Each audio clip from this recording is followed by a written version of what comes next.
और राजधानी लखनऊ से ये तस्वीरें हैं आपके सामने, जहां विभाजन विभीषिका दिवस पर मुख्यमंत्री योगी आदित्यनाथ मार्च करते हुए नजर आ रहे हैं। दरअसल एक यात्रा यहां पर निकाली गई है।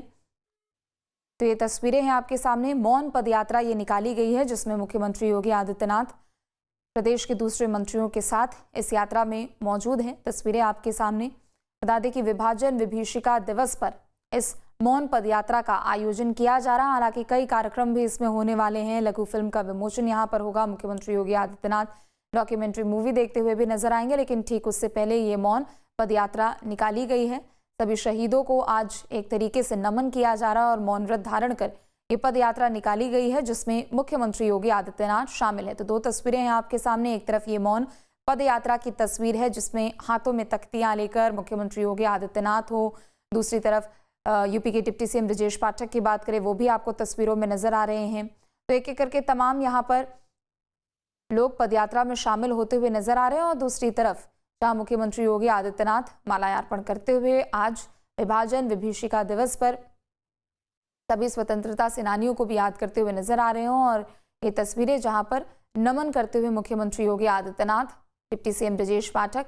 तो एक एक तस्वीर राजधानी लखनऊ से आपके सामने। चूंकि कल एक तरफ जहां आज़ादी का ये महोत्सव मनाया जाएगा, लेकिन ठीक उससे पहले आज 14 अगस्त को विभाजन विभीषिका दिवस पर एक कार्यक्रम का आयोजन हो रहा है, जिसमें मौन पदयात्रा में मुख्यमंत्री योगी आदित्यनाथ शामिल हुए हैं। और ना सिर्फ सीएम योगी बल्कि तमाम मंत्री भी इस पदयात्रा में नजर आ रहे हैं और कार्यकर्ता भी यहां हाथों में तख्तियां लेकर पदयात्रा करते हुए नजर आ रहे हैं। तो राजधानी लखनऊ से ये दोनों ही तस्वीरें हैं आपके सामने। विभाजन विभीषिका स्मृति दिवस पर मौन पदयात्रा कार्यक्रम का आयोजन किया गया है।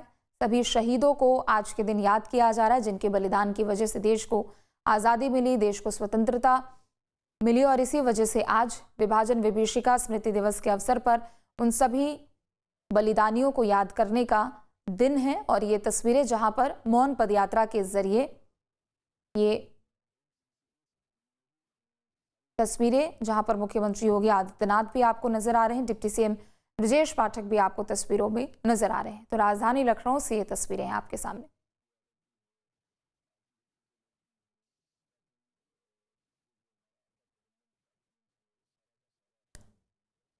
तो मौन पदयात्रा में मुख्यमंत्री योगी आदित्यनाथ की मौजूदगी है। हाथों में तख्तियां लेकर पदयात्रा आगे बढ़ते हुए तो तमाम मंत्रियों विधायकों के साथ मुख्यमंत्री इस यात्रा में आगे बढ़ते हुए नजर आ रहे हैं। हालांकि दूसरी तरफ माल्यार्पण करते हुए सभी को नमन भी मुख्यमंत्री योगी आदित्यनाथ ने किया है। तो राजधानी लखनऊ से ये तस्वीरें विभाजन विभीषिका स्मृति दिवस पर कार्यक्रम का आयोजन किया जा रहा है और मौन पदयात्रा के जरिए सभी शहीदों को, बलिदानियों को आज याद करने का दिन है। सुरक्षा व्यवस्था के बीच ये मौन पदयात्रा जो कि कुछ दूरी तक तय की जा रही है। हालांकि दूसरी तरफ अगर देखा जाए तो सीएम ने बीते दिनों हर घर तिरंगा अभियान को भी लेकर लोगों से इसमें भाग लेने के लिए कहा था। तो 15 अगस्त तक एक तरफ जहां हर घर तिरंगा अभियान भी चलाया जा रहा है, तो दूसरी तरफ ठीक स्वतंत्रता दिवस से एक दिन पहले यानी आज विभाजन विभीषिका स्मृति दिवस कार्यक्रम का आयोजन मौन पदयात्रा ये निकाली गई है। और इसमें मुख्यमंत्री योगी आदित्यनाथ की मौजूदगी भी है। सीएम योगी के साथ साथ कैबिनेट के तमाम मंत्री हैं, तमाम विधायक भी नजर आ रहे हैं, जो कि हाथों में तख्तियां लेकर इस पदयात्रा में आगे बढ़ते हुए नजर आ रहे हैं।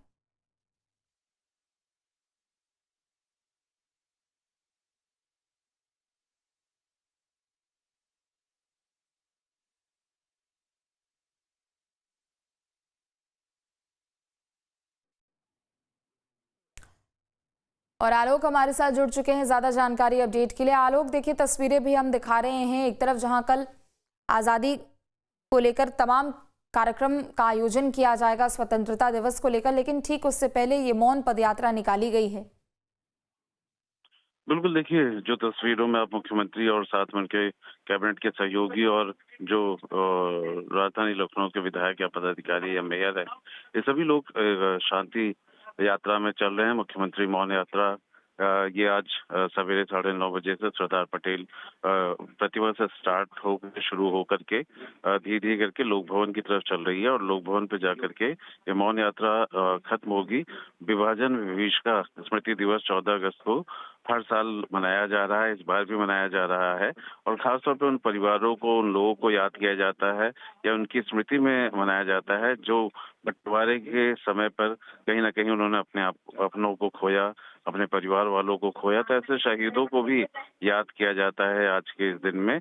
और सरदार पटेल जो प्रतिमा स्थल है वहां से शुरू होते हुए ये लोक भवन मुख्यमंत्री योगी आदित्यनाथ मौन यात्रा के साथ उनके सहयोगी के साथ आएंगे और उसके बाद फिर यहाँ लोक भवन के अंदर कई कार्यक्रम हैं, प्रदर्शनी लगी हुई है और साथ में इस मौके पर वो संबोधित भी करेंगे। बहुत सारे अलग अलग समाज के लोगों को यहाँ बुलाया गया है और इस स्मृति दिवस को याद किया जाता है, ऐसे याद किया जाता है कि कितने लोगों ने परिवारों को बिल्कुल। और परिवार वालों को खोया है।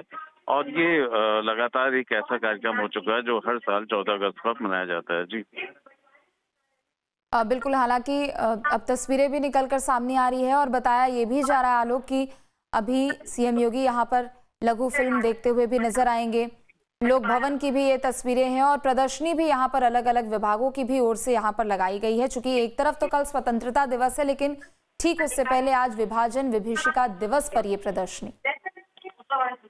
बिल्कुल, देखिए विभाजन विभीषिका स्मृति दिवस 14 अगस्त मतलब इसको हम ऐसे भी समझ सकते हैं कि कल हम 15 अगस्त मनाएंगे, देश की आजादी का दिवस मनाएंगे। तो उससे ठीक पहले जो बंटवारा हुआ था, ये बंटवारा आज की पीढ़ी और हमारी जो भविष्य की पीढ़ी है उसे जाने समझे किन परिस्थितियों में बंटवारा हुआ था और कितनी बड़ी त्रासदी हुई थी।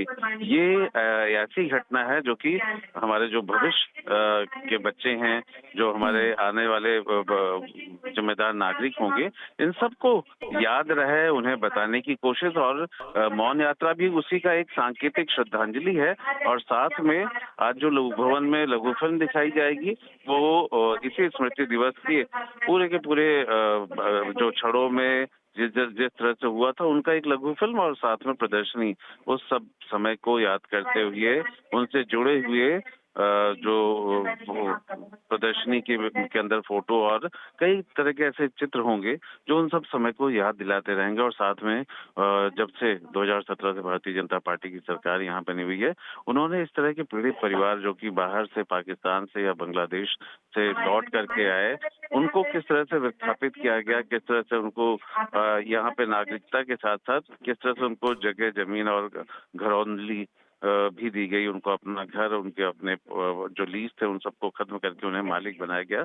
ये उत्तर प्रदेश सरकार की एक बड़ी उपलब्धि रही। उन सभी चीजों को याद किया जाएगा और मुख्यतः ये आज का सवेरे का कार्यक्रम या 14 अगस्त का कार्यक्रम ये इसी स्मृति दिवस के रूप में होता है कि हम बंटवारे के उस त्रासदी को ना भूलें, किस परिस्थितियों में और कैसे कैसे लोगों ने अलग अलग तरीके की कुर्बानी दी, परिवार को कुर्बानी देनी पड़ी। तो एक तौर पे ऐसे गुमनाम शहीद जो कि जिनका नाम नहीं है कहीं किताबों में किसी तरीके से, लेकिन स्मृति दिवस के रूप में उन्हें आज के दिन याद किया जाता है। जी बिल्कुल, और देखिए अलग अलग घटनाक्रम के यहाँ पर एक तरीके से कटआउट्स लगाए गए हैं जिसके जरिए लोगों को बताने की कोशिश भी की जा रही है कि आखिर पिछले लंबे समय से लेकर अभी तक क्या कुछ किया गया है, खासकर बीजेपी की सरकार के तहत यहाँ पर क्या कुछ किया गया। लेकिन क्या इस दौरान आज के कार्यक्रम में आलोक किन्हीं को सम्मानित किया जाएगा, चाहे वो विभाजन के समय बेशक सीमा पार चले गए हों लेकिन वापस आकर अगर यहाँ पर विस्थापित हुए हों और उनके परिवार के सदस्य अगर रह रहे हों, तो क्या इस तरीके का कोई कार्यक्रम है? देखिए, मुख्यमंत्री यहाँ जब लोक भवन पहुंचेंगे तो सबसे पहले तो जो चित्र प्रदर्शनी है उसको देखेंगे, उसके बाद फिर जो लाइव पेंटिंग आलोक, एक जानकारी, मुख्यमंत्री लोक भवन पहुंच चुके हैं और प्रदर्शनी भी देखते हुए सीएम योगी नजर आ रहे हैं। बिल्कुल, देखिए अलग अलग जगहों की अलग अलग तस्वीरें हम लगातार देख रहे थे। पहले तो यात्रा चल रही थी और अब वो लोक भवन के अंदर आ चुके हैं और बाहर जिस तरीके से वहां पे प्रदर्शनी बनी है विभाजन स्मृति का और जो 14 अगस्त या हम स्मृति दिवस ही कहें इसे, तो उन सब को लेकर के एक लघु फिल्म का अवलोकन तो होगा ही, देखा ही जाएगा। साथ में विभाजन की विभीषिका की जो त्रासदी है, जो वो एक ऐसी घटना जिसे आज भी हम लोग देखते हैं, तो कहीं ना कहीं बहुत ही दुख और किस हालात में बंटवारा हुआ था उस सब पर आधारित प्रदर्शनी एवं लाइव पेंटिंग तथा लघु लघु फिल्म है, उन सभी चीजों को देख रहे हैं। और उसके बाद वो लोक भवन के अंदर जो ऑडिटोरियम है उसके अंदर आएंगे। धीरे धीरे करके उनके जो साथ के लोग थे वो लोक भवन के ऑडिटोरियम में पहुंचने लगे हैं। और यहाँ पे आकर के जो जैसे लखीमपुर हुआ या फिर ऐसे बहुत सारे जगह हैं, स्थल हैं जहाँ पर ऐसे विस्थापित को बसाया गया। पहले से भी रह रहे थे, लेकिन ना तो उनके पास नागरिकता थी, ना ही किसी तरीके का वो पत्र प्रपत्र होते हैं जो उन्हें नागरिकता की सुविधाएं देता है। पर 17 के बाद लगातार कोशिश होती रही, कानून आ जाने के बाद उन्हें नागरिकता प्रदान कर दी गई। उसके बाद उनके जगह जमीन पक्के कर दिए गए कि वो कोई लीज के नहीं, वो स्वयं अपने जगह जमीन के मालिक होंगे, उनका अपना घर है। तो एक तौर पर अब सामान्य नागरिक के तौर पर, और निश्चित तौर पर ये ऐसा मौका रहा है ये इस साल भी और इससे पहले सालों में भी कि उस स्मृति दिवस के रूप में उसको याद किया जाता है। और जैसा कि ये बार बार हमेशा ही कहा जाता रहा है कि इस दिन को इसलिए भी मनाना अनिवार्य है क्योंकि बंटवारे को भूलना नहीं चाहिए। बंटवारा बिल्कुल। इन परिस्थितियों में हुआ था, क्यों हुआ था, ये भी भविष्य की इस पीढ़ी को पता होनी चाहिए क्योंकि कहीं ना कहीं ये या तो भूलते जा रहे हैं या फिर इसके महत्व को कहीं ना कहीं कम होता हुआ नजर आता रहा है। लेकिन भारतीय जनता पार्टी की उत्तर प्रदेश सरकार ने, या अगर हम सामान्य रूप से कहें केंद्र सरकार, सभी जगहों पे ये विभाजन विभीषिका का एक कार्यक्रम हमेशा रखा जाता है 14 अगस्त को, और बंटवारे में हुए शहीदों को याद किया जाता है, उन्हें नमन किया जाता है, उनकी स्मृति में उनको श्रद्धांजलि दी जाती है। बिल्कुल, यहाँ पर देखिए सभी प्रदर्शनियों का सीएम योगी ने अवलोकन किया है, लेकिन यहाँ पर लाइव पेंटिंग भी आलोक की जा रही है और इस पेंटिंग के जरिए 1947 से लेकर अभी मौजूदा समय की बात करें तो एक एक तस्वीरों को साझा किया गया है। देखिए, हम 80वां स्वतंत्रता दिवस कल मनाने वाले हैं। आजादी के 80 सुनहरे सालों की एक एक तस्वीर यहाँ पर लगाई गई है, लेकिन एक तस्वीर ये भी है जब विभाजन देश का हुआ था, धर्म के आधार पर जब विभाजन हुआ था, तो उस समय उन जख्मों को जिन लोगों ने देखा था उनकी भी यहाँ पर स्मृतियों को पेंटिंग के जरिए उकेरा गया है ताकि उसे भूलना नहीं है, उसके बलिदान को भी भूलना नहीं है। बिल्कुल, ये जो लाइव पेंटिंग है देखा जाए तो एक बड़ा ही अलग तरीका है और बहुत ही कलात्मक तरीका है। और पुरानी यादों को आज के वर्तमान समय में हम कैसे उकेरते हैं, किस तरीके से हम देशभक्ति का जज्बा और जज्बात देखते हैं, दूसरी तरफ बंटवारे का हम जख्म देखते हैं, त्रासदी देखते हैं, और ये देखते हैं कि कैसे बड़े पैमाने पर अगर कहा जाए तो एक ऐसे मार हुई थी, ऐसे मारकाट हुई थी कि परिवार और लाखों लोगों को इस बंटवारे का दंश झेलना पड़ा था।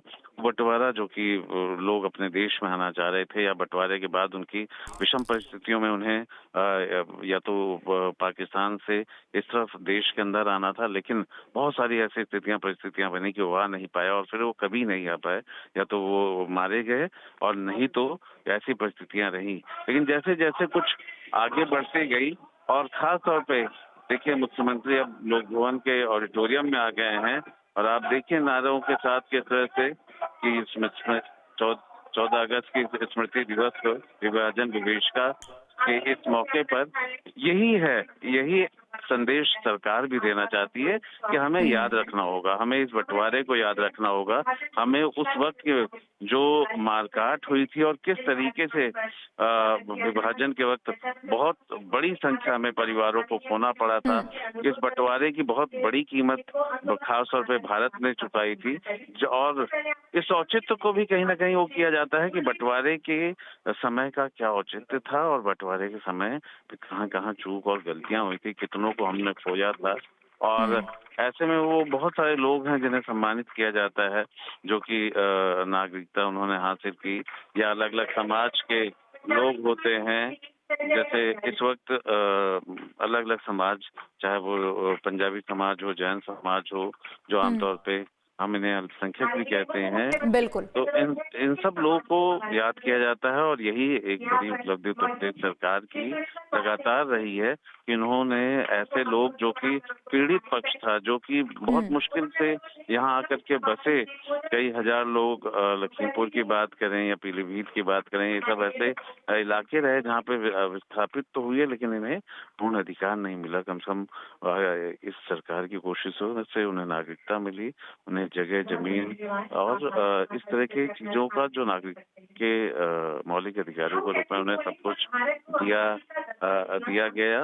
उन्हें जगह जमीन दी गई, उन्हें आने वाले समय के भविष्य में बिल्कुल मजबूत आने वाले समय के लिए उनका भविष्य का निर्माण किया गया। लेकिन आज का जो समय है वो खास तौर पे भविष्य और वर्तमान की उन पीढ़ी के लिए जो नहीं जानते हैं बंटवारा क्या था और आज के दिन बिल्कुल किस तरीके अतीत का की उस तस्वीरों समय को पे दिखाते हुए भविष्य को ये बताने के लिए भी, और इसी वजह से इस कार्यक्रम का आयोजन भी पिछले कुछ सालों से किया जा रहा है, जब प्रधानमंत्री मोदी की ओर से ऐलान किया गया था। और आज राजधानी लखनऊ की ये तस्वीर जहां पर सीएम मौन पदयात्रा में शामिल हुए, हालांकि आगे के भी कार्यक्रम की तस्वीरें देखने को जरूर मिलेंगी। बहुत शुक्रिया आलोक तमाम जानकारी अपडेट के लिए।